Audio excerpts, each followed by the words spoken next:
কেমন আছো বলো সবাই? আশা করি সকলেই ভালো আছো। তো ভিডিওটা করতে ছাদে চলে এসেছি। আর ছাদে কেন এসেছিলাম তার একটা কারণ আছে, সেটাও তোমাদের সাথে শেয়ার করি। মাথায় একটু কালার করেছিলাম, ফোনটা নিয়ে ছাদে এলাম যে রোদ্দুরে একটুখানি ভালো করে শুকিয়ে যাবে আর জামা কাপড়টা তুলে নিয়ে যাব। তো তারপর ভাবলাম না, এসেছি যখন তো ভিডিওটা করে নিয়েই যাই, কারণ এরপর নিচে গেলে আর ভিডিও করতে পারবো না, কারণ নাতনি খুব জ্বালাতন করে। ঘরের মধ্যে টিভি চলে চলে অসুবিধা হয়, তাই জন্য ছাদে এলাম। তো চলো ছাদে বসে বসে তোমাদের সাথে কিছু কথা বলে নিই। আর কাকে নিয়ে কথা বলবো সেটা তো তোমরা সব ভালো করেই জানো, যে আমি রোহনকে নিয়েই কন্টেন্ট করি, রোহন সোনামা। তো আজকে রোহনের ভিডিও এসেছে যে সোনামাকে নিয়ে সারাদিন কী করে। তো ভালো করে, যা করে ভালো করে। তো সোনামা ছোট্ট একটা বাচ্চা মেয়ে, সে তো দুষ্টুমি করবেই, তাই না? সে কাদা বালি মাটি এগুলো ঘাটবেই। আর তারপর যখন গ্রামেগঞ্জে থাকে তখন একটু কাদা মাটি এসব তো ঘাটবেই। কিন্তু যেটা কিন্তুর ব্যাপার সেটা হচ্ছে এই যে জামাটা ছাড়া রয়েছে একটা জায়গায় পড়ে, আর বাচ্চাটা চলে যায় আরেক জায়গায় পুকুর পাড়ে অন্যদের সাথে, মানে তোমার কাকার ছেলেদের সাথে বা পাড়ার বাচ্চাদের সাথে, যাই হোক আত্মীয় স্বজনের সাথেই ওই যে অত দূর পুকুর পাড়ে চলে যায়, এটা কিন্তু খুব খারাপ প্রহণ। এইটা তুমি ওকে আটকাও, এই জায়গাটা কিন্তু তোমাকে ওকে আটকাতেই হবে। কারণ প্রথম কথা ও বড় হচ্ছে, দ্বিতীয় কথা এখন সমাজের যা অবস্থা, মানুষের মন প্রকৃতি সব কিছু কিন্তু পাল্টে গেছে, জানো তো? কোথা থেকে কোথায় কখন কি হয়ে যায়, একটা ছোট্ট বাচ্চা তো কিচ্ছু বলা যায় না। তো সেখান থেকে দাঁড়িয়ে মানুষের মানে প্রবৃত্তি চেঞ্জ হতে কিন্তু 2 মিনিটও টাইম লাগে না। ছোট্ট ছোট্ট বাচ্চা মেয়েদেরকে দেখেছো তো, কত রকম কত কিছু হয়, খবর তো তুমিও দেখো, তাই না? তো সেখান থেকে বলবো যে কোনো সময়ের জন্য বাচ্চাটাকে একা অত দূর যেন চলে না যায়। ওরা যাদের সাথে গেছে তারা হয়তো ভালো, কিন্তু ওখানে আরও অনেক ছেলেপুলে থাকতে পারে। আর সোনামা কিন্তু আমাদের দেখতে খুবই সুন্দরী। তো সেই জন্য বলছি, সুন্দরী মেয়েদের বাবাদেরকে কিন্তু অনেক সাবধান থাকতে হয়, বাবা মাদের অনেক চোখে চোখে রাখতে হয়। তো সেই জন্য খুব সাবধান। এখন ওকে বকাবকি করবে, দরকার পড়লে দুটো মার দেবে, তাও ভালো।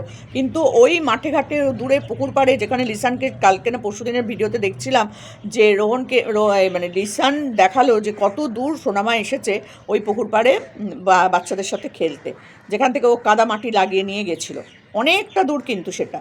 তো আমি বলবো, প্রথমেই বলবো যে এইটা কিন্তু তোমাকে বন্ধ করতে হবে। ওকে এবার থেকে আস্তে আস্তে ঘরের মুখেই করো, ঘরমুখী করো বাচ্চাকে। মেয়ে মানুষ তো একটু ঘরমুখী থাকাই ভালো।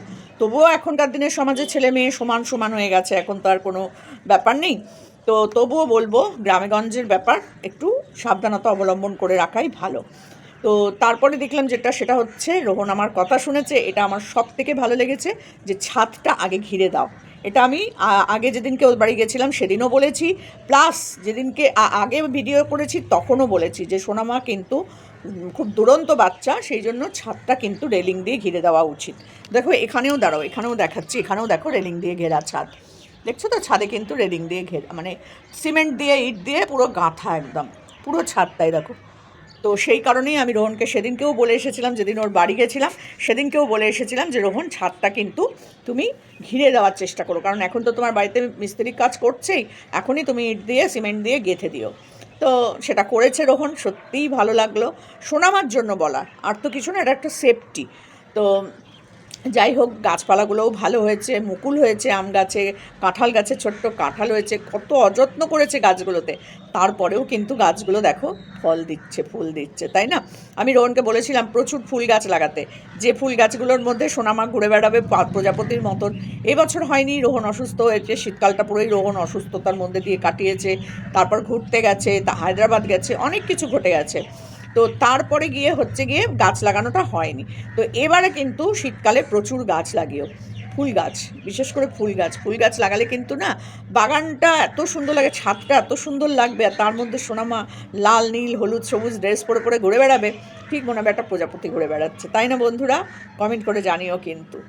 তো সব কিছু করলো, ভালোই লাগলো। ঘরদোর পরিষ্কার পরিচ্ছন্ন করে ছাদ থেকে যখন দেখাচ্ছে তখন দেখি সিজ্জু অন্য জায়গায় ঘুরে বেড়াচ্ছে, মানে ওর কাকার বাড়ি খুব সম্ভবত ওটা, ওইখানে গিয়ে দেখছি সিজ্জু ঘুরে বেড়াচ্ছে।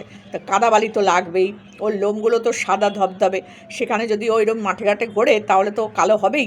কালকে দেখাচ্ছিলে তুমি যে ওর গা হাত পা খুব ময়লা হয়েছে, ময়লা তো হবেই, রাস্তাঘাটে বেরোলে ময়লা হবেই, ঘরের মধ্যে রাখলে অতটা ময়লা হবে না, তবুও তোমার ঘরে মিস্ত্রি কাজ করছে তো একটু ময়লা হবেই। তো আমি বলবো একেবারে মিস্ত্রির কাজটা মিটে গেলে, তার মধ্যে ওকে যদি পারো পরিষ্কার করিও, আর মিস্ত্রির কাজ মিটে গেলে তারপর একদম ভালো করে ঝকঝকে করে পরিষ্কার করে ওকে ঘরের মেঝেতে ছেড়ে রাখবে, ভালো লাগবে দেখতে, ওরও গাটা নোংরা হবে না। আর সিজ্জু খুবই শান্ত নিরীহ একটা বাচ্চা।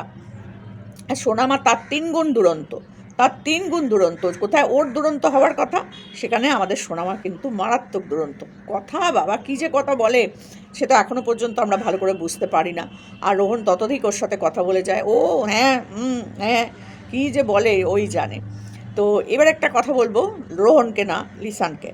লিসানকে যে কথাটা বলা সেটা হচ্ছে, কালকে লিসান ওকে নিয়ে গেছিলো সেই পুকুর পাড়টা দেখতে, যেখানে ও গেছিলো বাচ্চাদের সাথে খেলা করতে। তো সেখানটা তো বেশ খানিকটা দূর।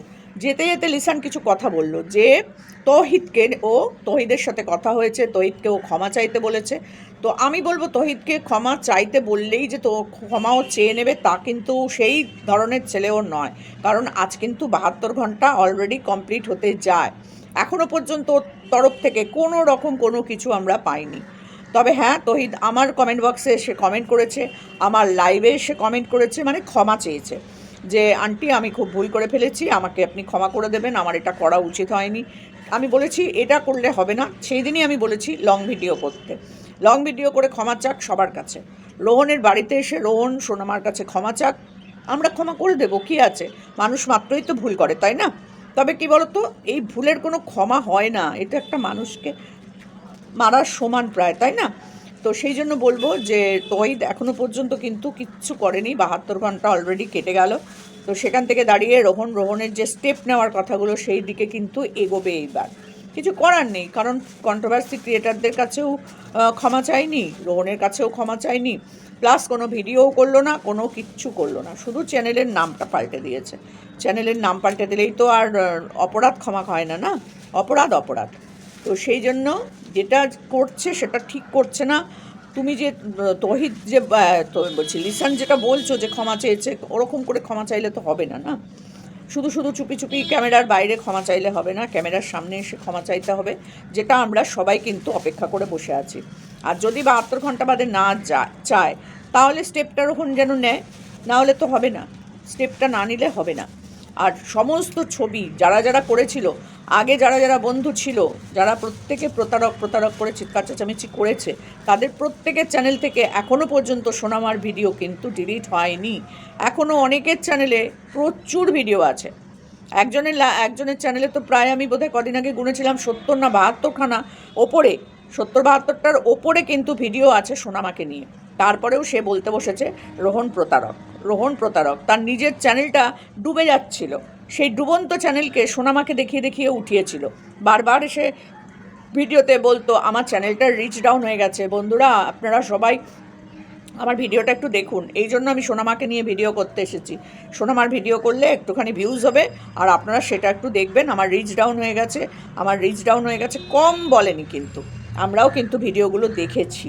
তো এই সবগুলো, এরা প্রতারক না রোহন প্রতারক, সত্যি বুঝতে পারি না, আমরা সত্যি বুঝতে পারি না। কেউ যদি রোহনের বিপদে পাশে এসে দাঁড়ায়, তারপরে সে নিজেই রোহনকে বিপদে ফেলে, তাহলে তারা কি মানুষ? আমার তো মনে হয় না তারা মানুষ, তাদেরকে আমি মানুষ বলে গণ্যই করতে পারি না, তাই না? তোমার বিপদের সময় তুমি আমাকে ডাকলে, তোমার পাশে আমি দাঁড়ালাম, আবার তুমিই আমাকে বিপদে ফেলে দিচ্ছ, তাহলে কি তুমি কি মানুষ? মানুষ হতে পারো না। তো সব কিছু মিলিয়ে 72 ঘন্টা প্রায় কেটে গেল, এখনও পর্যন্ত কিন্তু কোনো রকম কোনো কিচ্ছু আসলো না। তো আমার মনে হচ্ছে রোহনকে সেই দুর্দান্ত স্টেপটা হয়তো নিতে হতে পারে, যেটা রোহন নিতে চায় না, বা আমি নিজের থেকে বলতে পারি আমিও চাই না, মানে কোনো রকম কারোর ক্ষতি করতে বা কাউকে নিয়ে অসম্মানজনক কোনো কিছু হোক তার বা তার পরিবারের, আমিও সেটা চাই না। কিন্তু যেটা করেছে তার জন্য যদি রোহন কোনো স্টেপ নেয়, বিশেষ করে তার মেয়েকে নোংরা কথা বলার জন্য যদি কোনো স্টেপ নেয়, তো আমরা সেটাতে আমি সহমত জানাবো একদম।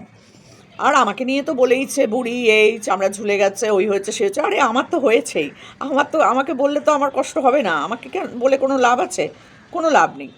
তো তারপরেও যেগুলো বলেছে যে টাকার হিস্সা নিয়েছি আমরা, ও টাকা তুলেছে, চিটিং করেছে, আমরা সেখানে সাথ দিয়েছি, আমরাও সেই টাকার অংশীদার, এই কথাটার জন্য কিন্তু আমরাও কিন্তু লিগ্যাল স্টেপ নিতে পারি।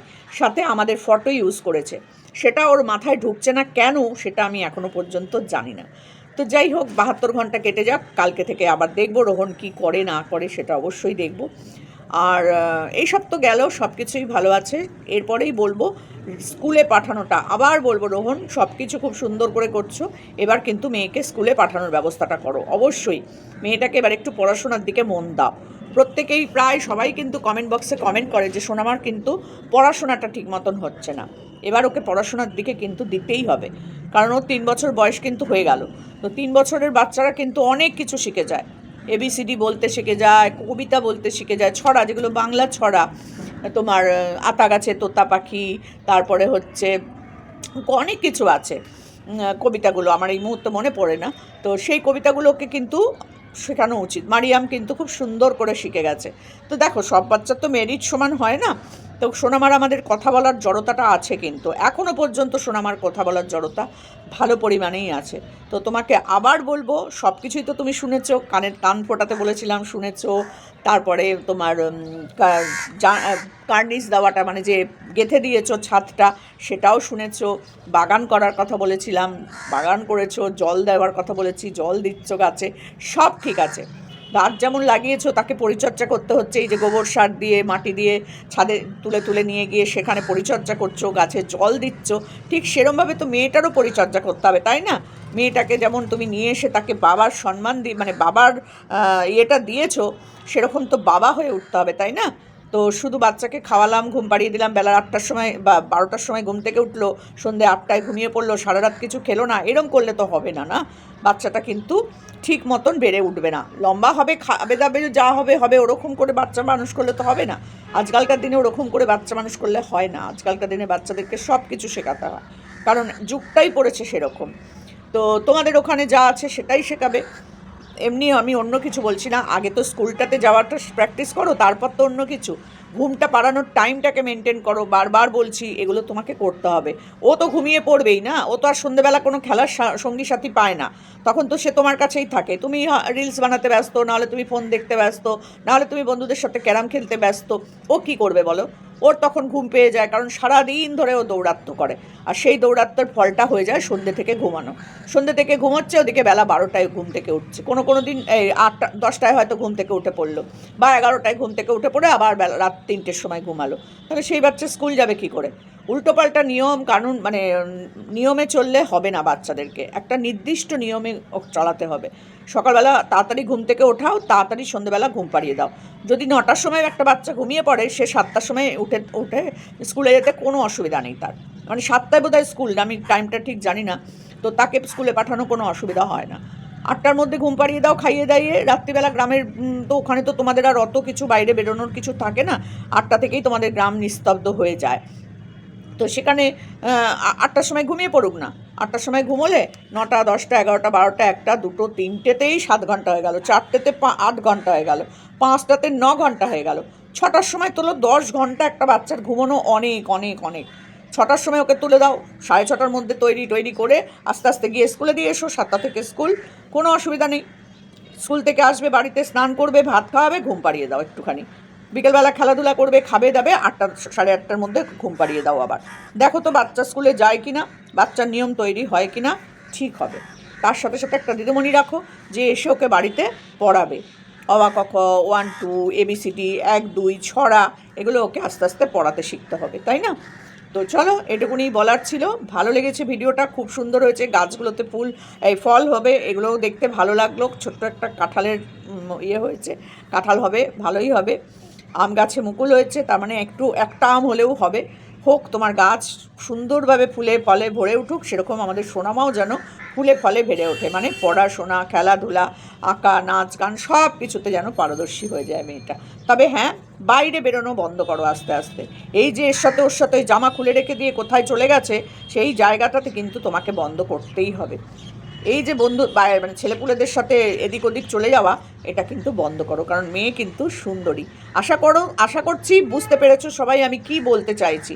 সব কিছু খুলে ভিডিওতে বলা যায় না, তো বাবা হয়ে এইটুকুনি মাথায় রাখো যে আমার মেয়ে সুন্দরী এবং সে বড় হচ্ছে। এখন যেখানে সেখানে যাত্রার সাথে চলে যাওয়াটা হবে না, হবে না। এতদিন গেছে, ঠিক আছে, এবার ওকে কন্ট্রোলের মধ্যে আনতে শুরু করো। যদিও 3 বছর বয়স, 13 বছর নয়, তবুও হয়তো আমাকে অনেকেই কমেন্ট করবে, দিদি ওর 3 বছর মাত্র বয়স। একটা 3 মাসের বাচ্চাকেও কিন্তু অনেক কিছুই করে মানুষ, অনেক কিছুই করেছে। তো সেগুলো মাথায় রেখে আমাদের চলতে হবে, তাই না? মেয়ের বাবা সাবধানে থাকো, সাবধানে সন্তানটাকে মানুষ করো। চলো টাটা।